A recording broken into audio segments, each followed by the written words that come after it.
Obviously, another tough year. Another very tough year.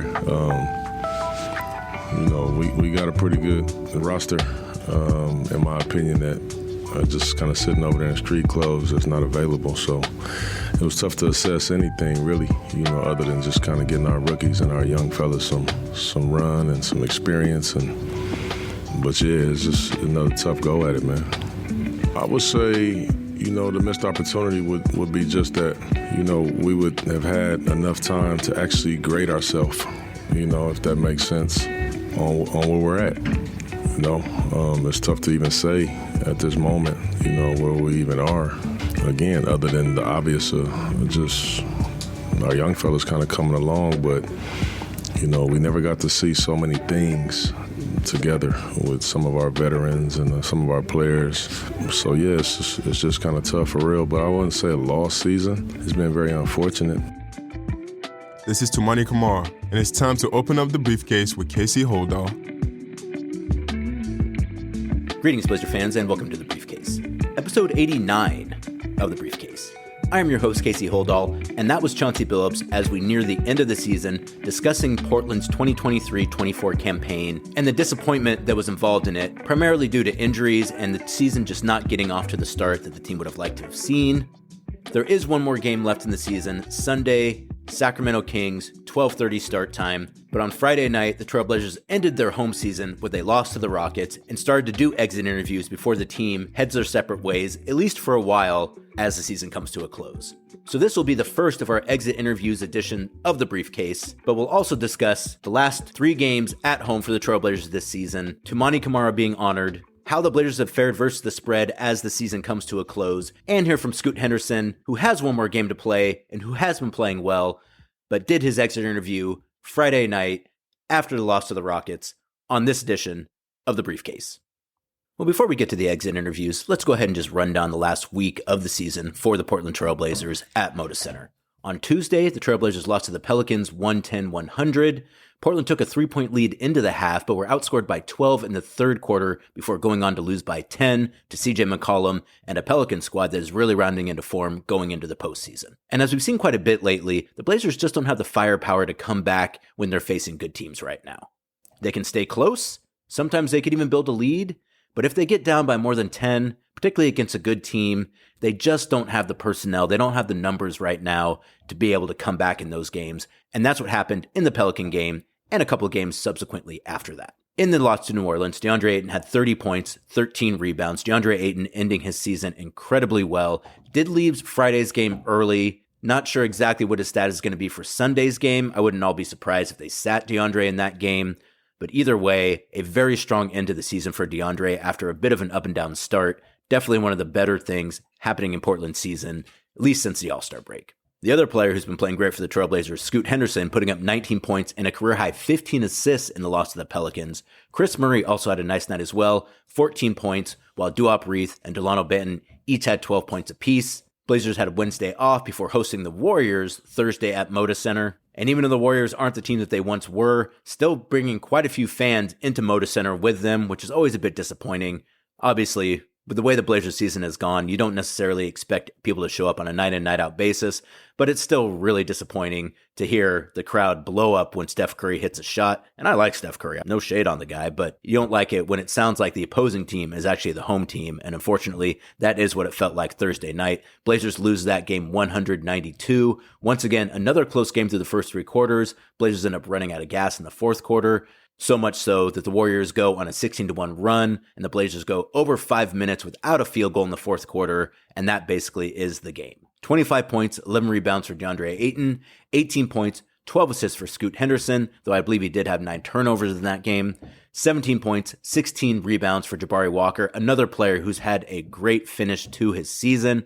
Jabari, an absolute monster on the boards. He also left Friday's game early, I believe with a knee injury. So again, not entirely sure if we're going to see Jabari in the final game of the season. But at this point, the Blazers were down to basically 2 players in uniform on their bench at the end of the Rockets game. You can't sign guys to 10 days at this point, at least I don't think you can. So I don't know exactly who's going to be available for that game in Sacramento, but I think it's going to be pretty tight in terms of how many players are available, whether they're able to meet the minimum for that game.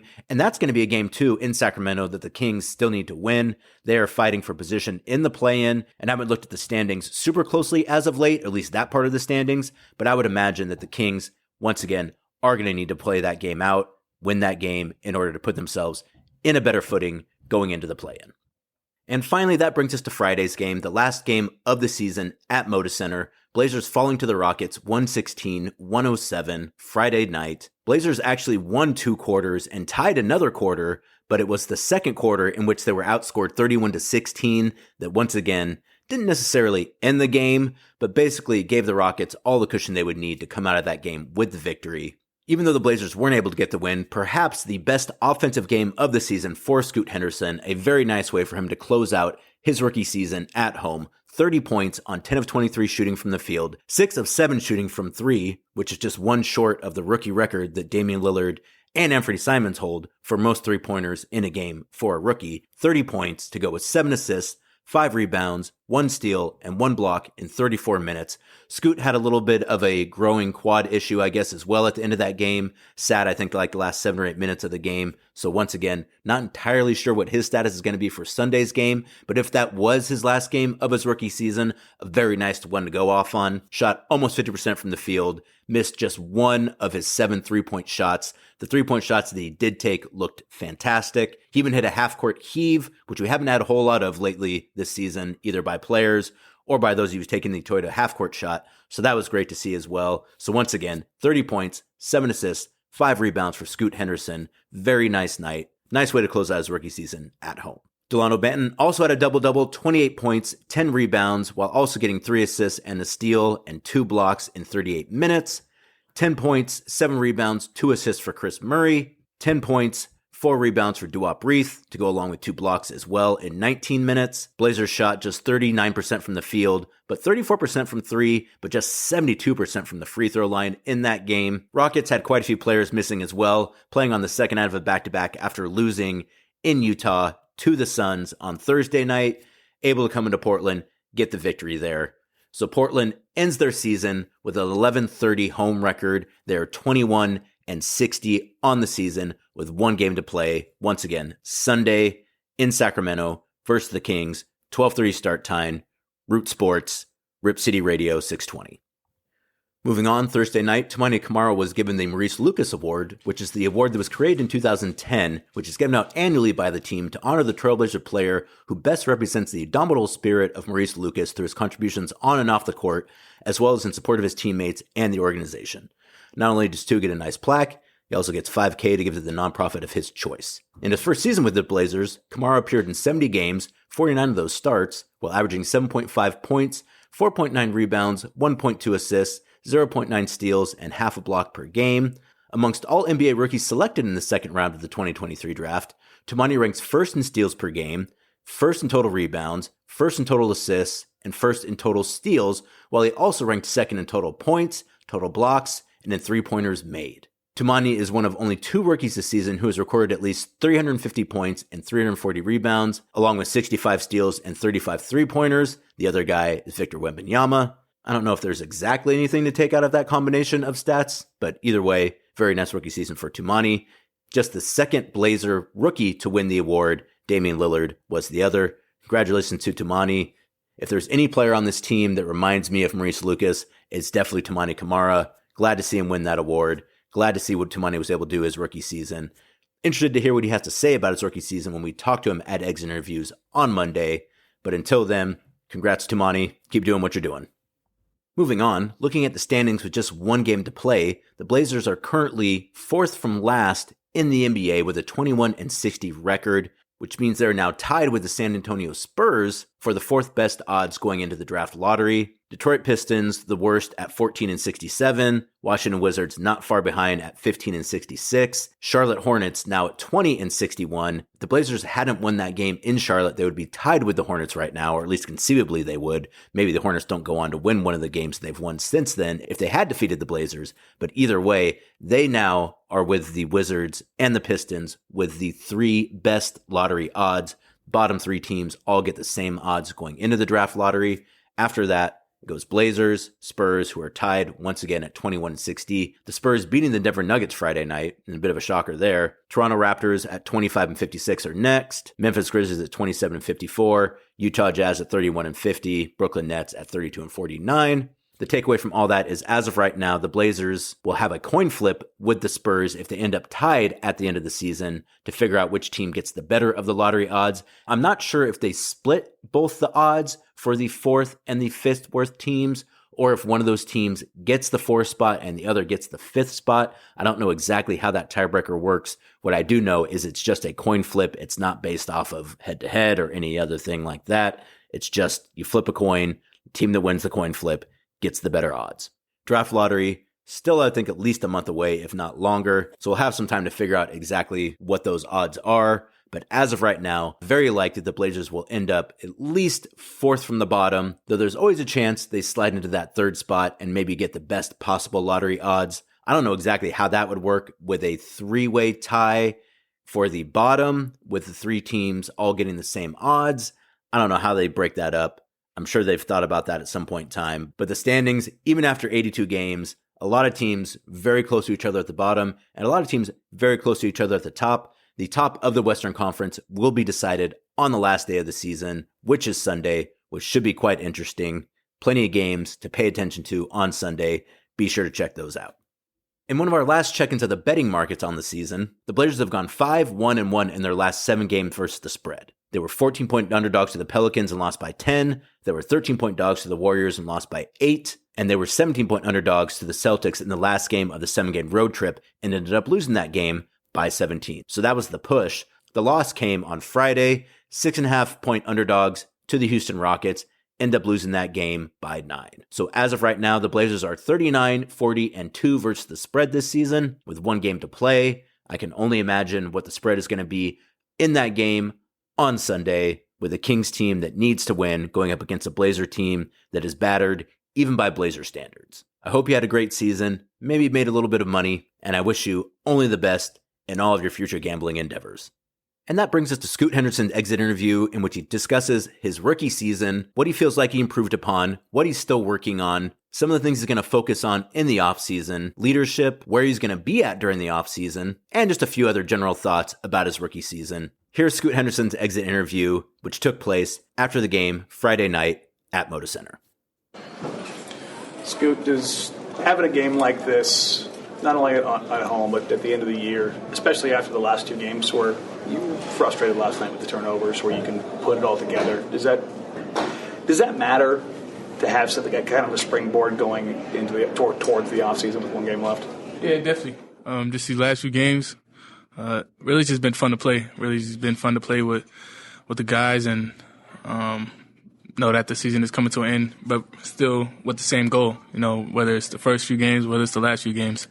And I think, like you said, a little bit frustrated with the turnovers and stuff like that. But knowing that things like that are going to happen.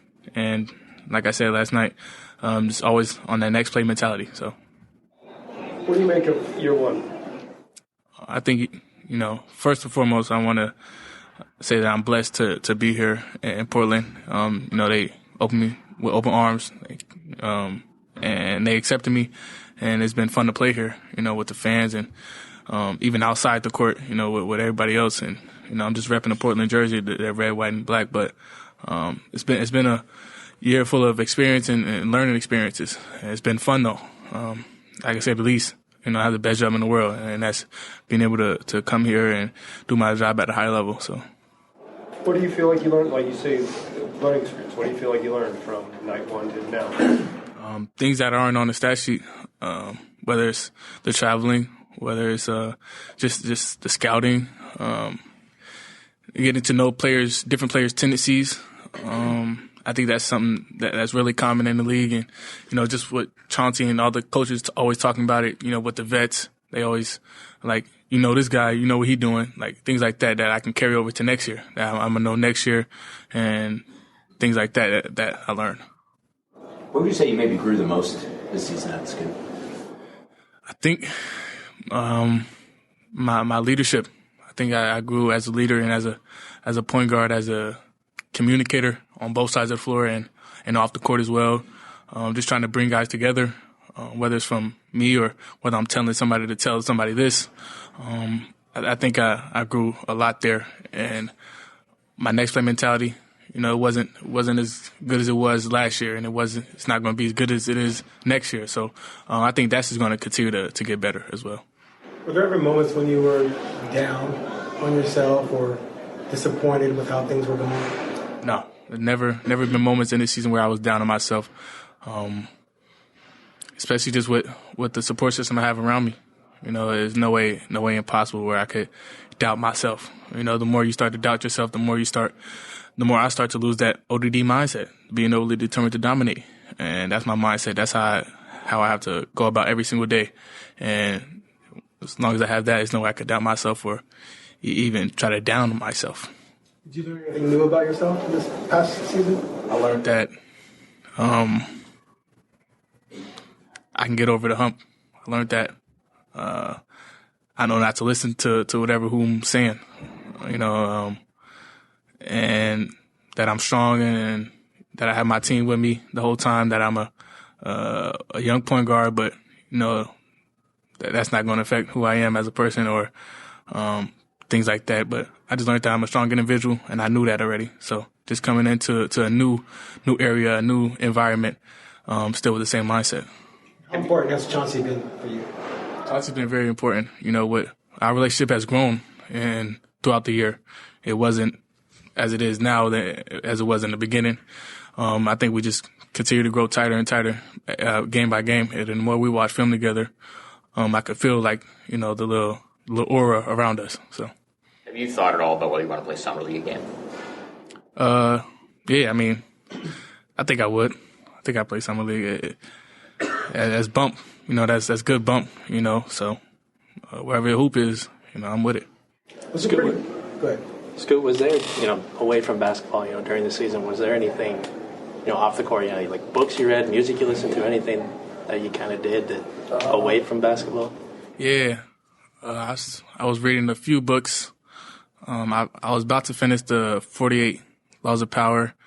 I'm like almost at the end of that one. I stopped reading that though. That got a lot of stories in it. I finished the 7 Spiritual Laws of Success early on in the season. What else? Oh, the 5th Agreements. I finished that. But really getting my house together, that's been the most fun part. You got a new house, and honestly, I got a lot of space to put whatever I like.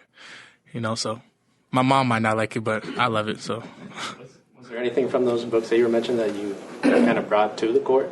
Yeah, definitely. And the 5th Agreement, I think the 5th Agreement is pretty narcissistic, but the 48 Laws is, but and the 5th Agreement, it just taught me how everybody goes on about their day, basically. Just how everybody has their vision of what life is, how everybody has a different way of seeing things. And I think I took that on the court as if different personalities in the locker room. And, that's how one person sees it, and that's how another person sees it. And then me in the middle, I just have to, as a leader, as a point guard of the team, as a young point guard of the team, I have to control that some way. I have to approach different people with a different way. I might have to, come on, let's do it. Rather than, all right, you good? You know what I mean? Just the way I approach different people and not just players, but staff, whatever it is. Scoot, what do you plan on working on this offseason? I plan on working on my overall game. Obviously with just ball handle with contact, finishing, explosiveness, quick twitch, mind, my body, and shooting, obviously, and really just all over. Watch a film on how I can attack certain situations throughout the system. Yeah. Was it disappointing to not get a ton of time to play with Ant and Shaden because of injuries? Yeah, I say it's disappointing that they were hurt, but it's not disappointing that I wasn't able to play with them. I think just the bigger picture is I wish everybody would be healthy the whole season, but it just doesn't go that way. And knowing that next season, it's a fresh start of everybody's body's healthy, mind's healthy, and, I think we could just build on from that. Scooter, are you going to be a goggles for life guy, or are you going to get LASIK or something this summer? I was thinking about doing something like that, the LASIK or whatever, but it really depends on how I'm feeling at the beginning of next year. I like the goggles, so I might have to keep them going. Have you thought about where you're going to spend your time at this offseason, or kind of what your rhythm is going to be in terms of workouts and rest and things like that? Yeah, not much of rest. I think I'm gonna get a little bit of rest, maybe like a few weeks or whatever, but just to get my mind and body back healthy. But I'm gonna be in a few places, whether it's LA with the runs. I think I'm gonna play a lot of basketball, but wherever I'm gonna be is gonna be a hoop. So whether you see me in China, whether you see me in Spain, it's gonna be a basketball court there. So just know I'm working.